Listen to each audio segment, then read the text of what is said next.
Okay, bismillahirrahmanirrahim. Assalamualaikum warahmatullahi wabarakatuh dan salam sejahtera. Kita bertemu kembali dalam channel Cikgu Ashraf, iaitu pada kali ini kita mengumpas topik bab 3 tingkatan 4, iaitu visi, misi dan objektif. Pada topik kali ini, cikgu nak menerangkan tentang ciri-ciri objektif. Iaitu ciri-ciri objektif. Kamu dah biasa dengar dah waktu zaman kamu belajar tingkatan 3 dahulu. Okey, dalam ciri-ciri objektif ni merangkumi dua jenis ciri objektif, iaitu objektif jangka masa pendek dan jangka masa panjang. Apa itu jangka masa pendek? Jangka masa pendek suatu perancangan yang 5 tahun ke bawah. Manakala jangka masa panjang ialah 5 tahun dan ke atas. Macam tu maksud dia. Okey, so cerita dia berdasarkan pada hari ni. Dalam menentukan ciri-ciri objektif, kita membuat satu akronim. Nama dia SMART. S-M-A-R-T. SMART. Apa itu SMART? SMART merujuk pada S. S, spesifik. M, measurable, boleh diukur. A, attainable, boleh dicapai. R, realistik, munasabah. T, time frame, jangka masa. Okey, so cikgu nak mengumpas topik SMART. Okey, so sebelum kita pergi, cikgu nak kalau boleh kamu buka surat 128 sehingga muka surat 129 pembelajaran kita hari ini. Okey, so pada ciri-ciri SMART, S spesifik merujuk kepada ciri objektif yang menekankan kepada penyataan objektif yang khusus. Penyataan objektif yang khusus, detail nak apa sebenarnya. Ia merangkumi perancangan yang khusus biasanya merujuk kepada kualitatif. Contoh dia apa? Mencapai sasaran jualan pada tahun 2021 dengan nilai RM100,000.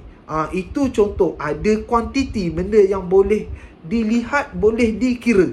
Okey, kita masuk kepada measurable. M, measurable, iaitu boleh diukur. Apa maksud boleh diukur, anak-anak? Okey, dalam boleh diukur merujuk kepada ciri objektif tu perlulah dapat membuat perbandingan. Perbandingan apa? Perbandingan pencapaian daripada tahun sebelum dengan tahun selepas. Macam tu. Boleh buat bandingan tahun 2019 dengan tahun 2020. Itu mengikut ciri-ciri boleh diukur. Kena banding pencapaian.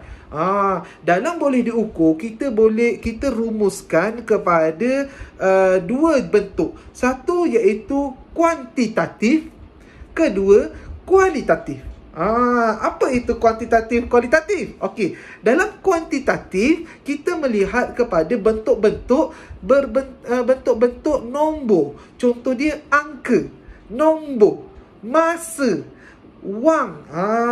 Wang ni wang tunai lah maksud dia.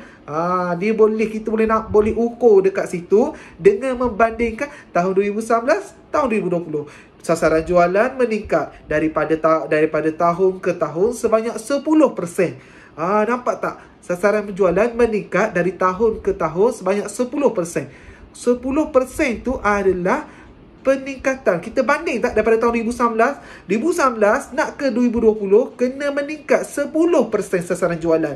Itu yang kita maksud measurable, boleh diukur. Manakala bentuk yang kedua iaitu kualitatif, kita melihat kepada kepuasan pelanggan tu. Macam mana cikgu nak lihat kepuasan pelanggan ni? Kita boleh lihat produk ni tahun 2020 kita habiskan sebanyak 300,000 unit.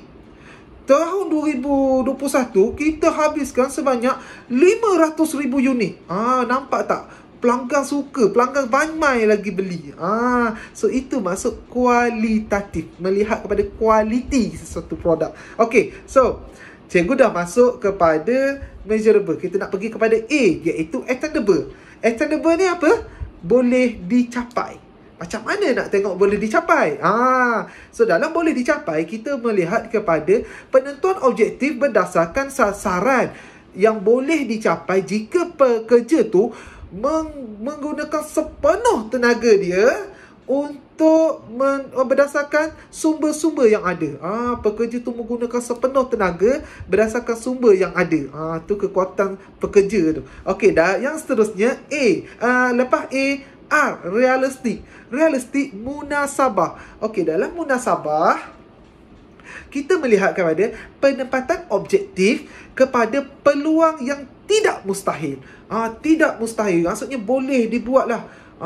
Ni cakap tahun ni jualan kita 100,000. Tahun depan tiba-tiba minta 1 juta. Realistik tak benda tu? Tak. Ia takkan realistik. Takkan naik sampai macam ni. Itu maksud dia. So, dalam nak melihat kepada realistik ni, munasabah ni, kita melihat kepada kekuatan faktor dalaman, iaitu faktor manusia, sumber manusia dan sumber fizikal.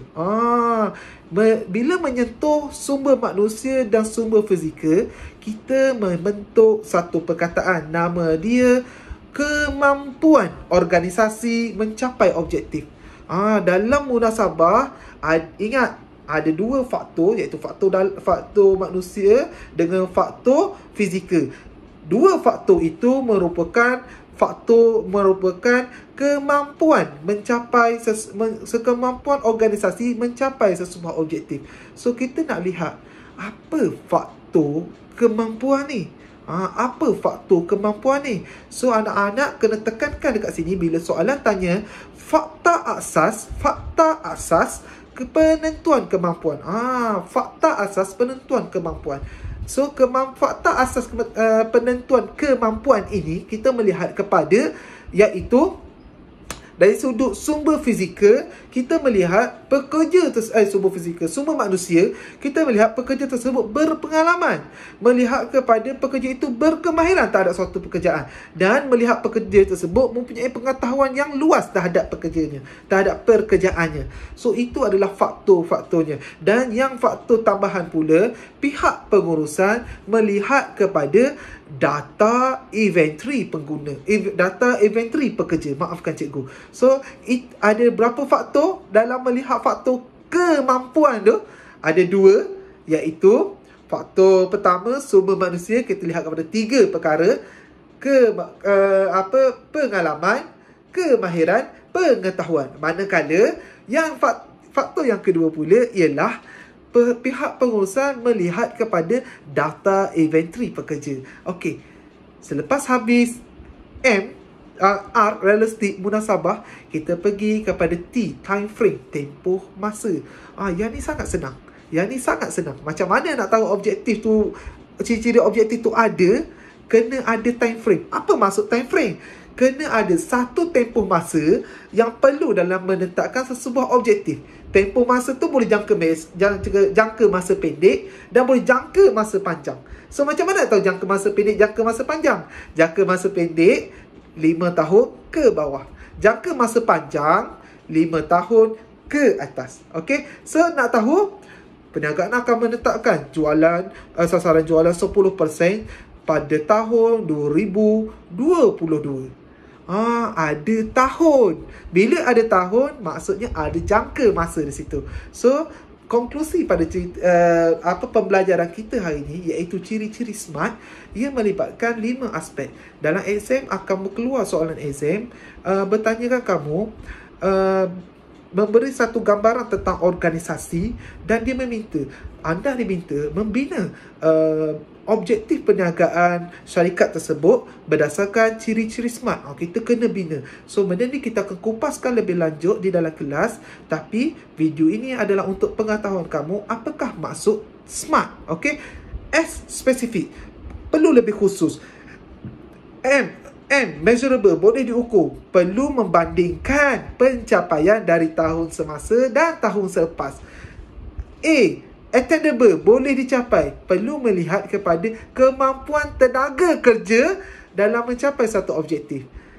R, realistik, munasabah melihat kepada 2 aspek, iaitu faktor sumber manusia dan faktor sumber fizikal, di mana faktor sumber manusia dan faktor sumber fizikal merujuk kepada faktor kemampuan organisasi.